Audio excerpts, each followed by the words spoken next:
What's going on, guys? Doing a video showing a Tom Krein knife. This is his TK-1 model, and it's a very tiny little fixed blade, as you can see. It's in M4, which it's kind of, I'm fairly certain Tom runs his M4 pretty hard. Especially, I've been sharpening a lot of lower carbide volume steels, especially simple steels like Traditional's 1095 and VG10, things like that. When I switched to this M4, it had been a while since I've sharpened anything with that kind of carbide volume, and also with a more optimal heat treat. So I right away noticed it was harder to sharpen and get sharper, and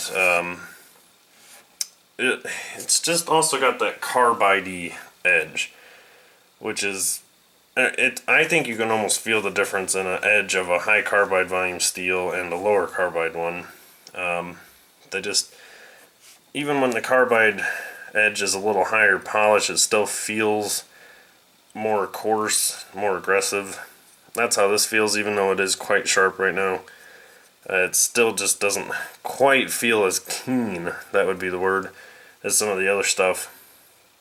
So I don't know, that's why I tend to gravitate more towards simpler steels anymore. I'm a big, really love like CPM 154, VG10, Super Blue, stuff like that. I like the type of edge it gives and the ease of sharpening. Even if that means I need to sharpen it more often, but I don't know. The trade-off to me is I just prefer it. More people are starting to become that way, but high carbide is still kind of the thing on the streets.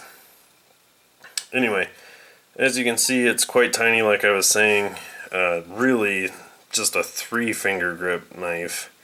Although in a bizarre way, you can kind of, with a hammer grip, get 4 fingers on. Your pinky doesn't feel like it's doing anything. But you're not going to do power cuts with this anyway. It did come with this Kydex sheath. Oops.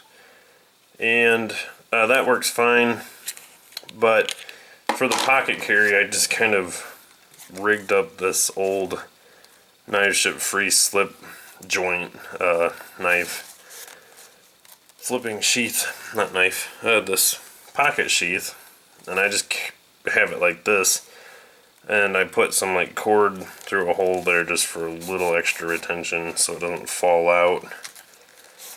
Works fine. I carried a TK-11 like this, only in one of the knife ship free like dual sheaths.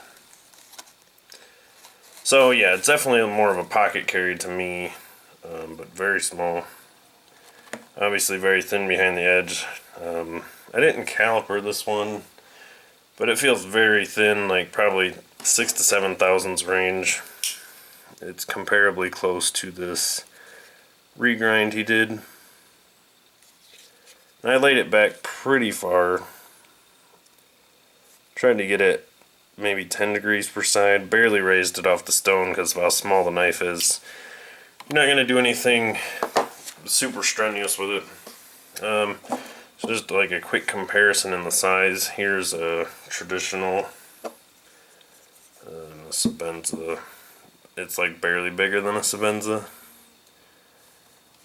Very tiny, but it's a neat little blade. And you just don't see a ton of super tiny little pocket knives like this. I really want to find, I'd like to get another Ultimate Caper. That was the first knife I ever had by him. Or a TK-11. Both are a great design. But yeah, that's it for now, guys. Thanks for watching as always. And if you have any questions, comments, whatever, leave them below.